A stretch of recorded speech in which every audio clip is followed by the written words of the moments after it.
All right, guess who just stopped by Knowledge Society headquarters, came to visit me? GaryVee. What up, my man? What's up, man? What's up? You I know ready? you're a busy man. You ready for some fire? We're talking some jets and Knicks and everything good. Virtual reality, we're gonna talk about entrepreneurship.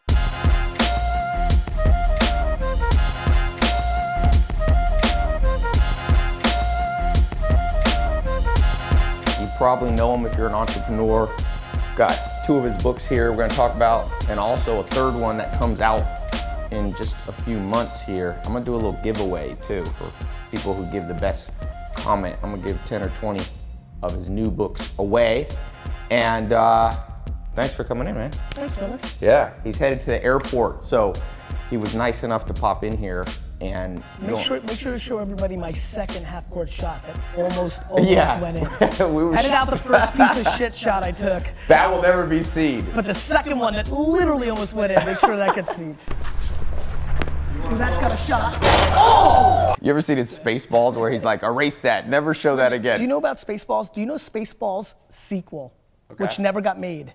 Was called Spaceballs 3, The Search for 2. I still think that's the fucking coolest title ever. I'm devastated I didn't make it. That would have been a good one. No, man, thank you. So let's talk a little bit, your new book. Yes, Ask GaryVee. And let me just tell you guys, for those of you, few of you who don't know Gary, Gary's a man of many accomplishments.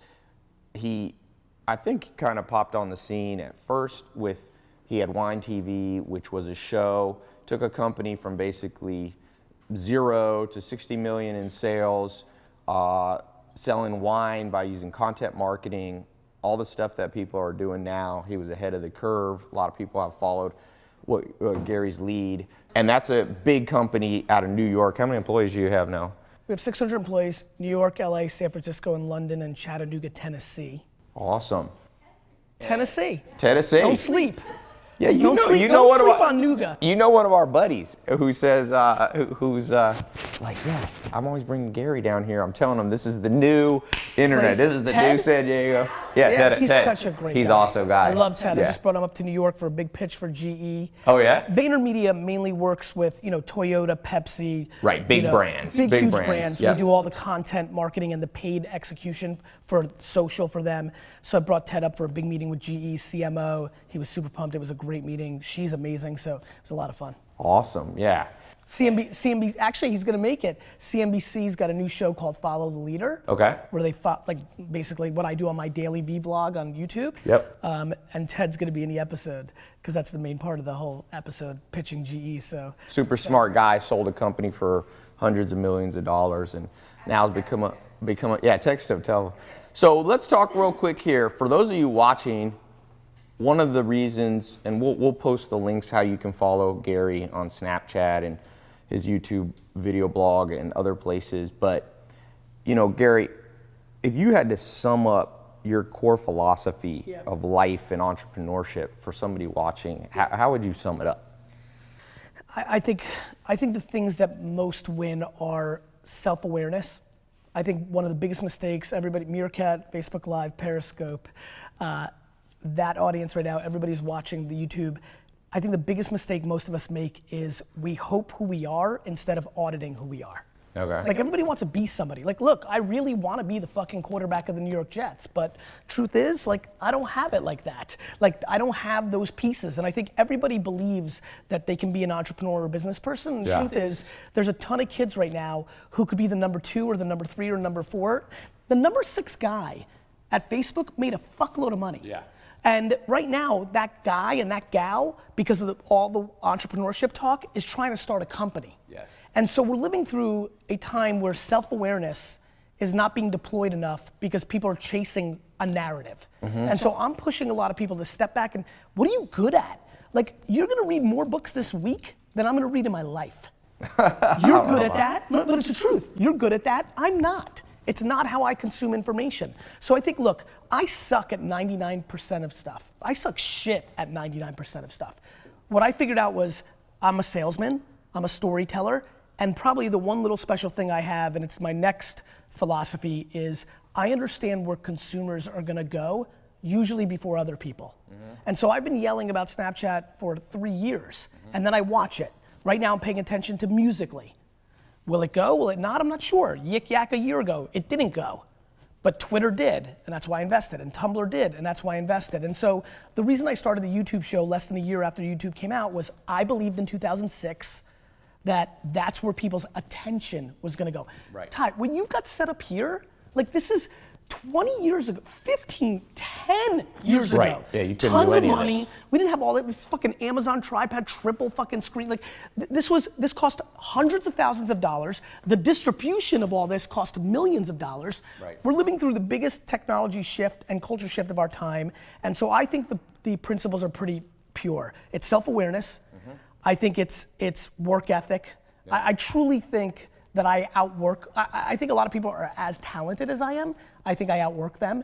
So it matters. Everybody's watching who's gonna say, well, Gary, what about working smart? Cool, me too. Now what, dick? Right? Like, I'm working smart and hard. Right, if you so have now two people what? working Yeah, hard exactly. and So- smart, it's the person who works the and then hardest. and then I think being driven by something bigger. So for me, it's gratitude. I was born in the Soviet Union. I had nothing. I got lucky. And that's what it's, I know a lot of my friends who watch me work hard for 20 years hate when I say I'm lucky, but it's true. I was born in a communist country. During that little one window when I was a kid, America was able to make a deal with Russia and get some people out. I was part of that. And I went from the place where entrepreneurship was the worst to a place where it's the best. I'm grateful for that. And so that drives me as well. Yeah, and I would say there's a great book called The Self-Made Billionaire Effect. And one thing that when I listen to you talk, one of the attributes of highly effective people is they can hold seemingly opposing ideas in their mind without getting confused. So for example, a seemingly confusing idea is it's luck and it's hard work. Some people will say, well, how can you say it's luck and hard work? Well, it's possible for two things to be operating at the same time. I'll tell you the thing that I'm thinking right now. Like while we're having this interview, I don't know how many of you have like separate streams in your brain. As I'm focused on listening and making sure I answer the questions and doing our thing, I'm thinking, okay, Ty and I haven't integrated a whole lot. There's a ton of fucking people watching me for the first time. And this is gonna be really funny because I always love my first time to a new audience because there's people that love me and they hate me, and it's based on two opposing views. One, I think I'm as egotistical as it gets. I equally believe that I have more humility than anybody I've ever met. And I'm pushing so hard between ego and confidence and humility that depending on the series of questions that happen in this 20 minutes, 65% of this audience can be like, that's my motherfucker, how do I follow GaryVee? 35, I'm like, fuck that dude. And I'm always fascinated by that. And so when you bring up that opposing thing, I do think about luck and hard work. I do think I outworked everybody. I do recognize serendipity matters. First of all, you were born a human. Let's start with, we could have been fucking ladybugs. Like, you know how pumped I am that I'm a person? No, This is gonna be the caption. No, seriously. Are you happy you're not a ladybug? No, but wait a minute. I know everybody's laughing right now, but I want everybody to understand something. It's a good all point. of you laughing behind this camera, do you know the math around becoming a human? Like your mom and dad have to have sex at the right 100th of a second, then all that fucking sperm, the math is insane. So first of all, I'm fucking pumped because I could have been a tree or a basketball or some horse shit like that. Number two, basketball, you're not born. I am sure of that. Like people, I'm watching the stream right now and people are complaining this sucks. And I get fucking 10,000 email a week saying, this didn't work out for me, or my favorite, Uber stole my idea. Fucking ideas. I don't even want to get on ideas. Everybody, it's only execution, right? Let me give you the 30 big ideas. Ready? The smart refrigerator. You want to build a $1 trillion business? You want to own 800 of these homes and 7,000 of those cars and 4 sports teams? Here it is. It's called the smart refrigerator. Everybody's gonna have a refrigerator in their kitchen. That refrigerator is gonna know when you're down to 1 Bud Light because you put in 6. There's gonna be 1 left and it's gonna reorder it for you. So it's gonna out arbitrage every retailer, Amazon, everybody. The refrige is gonna order it from Budweiser direct. Budweiser's gonna deliver it, and the fridge is gonna become this, Ty. Just like this has become the fucking machine and Apple makes a VIG on everything, that's your fridge on every consumer product. The smart kitchen. Amazon's already getting in that. Amazon's got that little sensor you put Bezos up. is a beast. Yeah, So Bezos is a monster. there you go, everybody. There you go, fucking Keith Mintz and Javier fucking and Leonidas the King and Marcus J. Alford. There's your idea, right? There's your idea. But here's the real fucking game. Who's gonna execute? Right. Who's gonna hire the right people? Who's gonna make the product? Who's gonna make the JVs with fucking the brands? Like, who's gonna execute? Ideas, fuck, man. Anyway, I'm sorry. All right, let's talk. It's true. That like, it's just true. What we have to do, I think the problem in this interview is the energy's a little low. So we need to bring it up a notch so that everybody doesn't fall asleep on it. Okay, let's move from, and I totally agree. Ideas are important, but you know that there's actually broker lists you can buy of ideas for like $2 to $5 grand and they're insanely good lists. Interesting. So anything you can buy for $2 to $5 grand is literally worth $2 to $5 grand. But a company that you built that runs the smart refrigerator or personalized medicine is another big one. You can't buy these; they haven't been created. Therefore, like Elon Musk said, I've gotten to hang out. This is my third time with Elon Musk, and one of my favorite Elon Musk quote. He says, "You get paid in proportion to the difficulty of the problem you solve."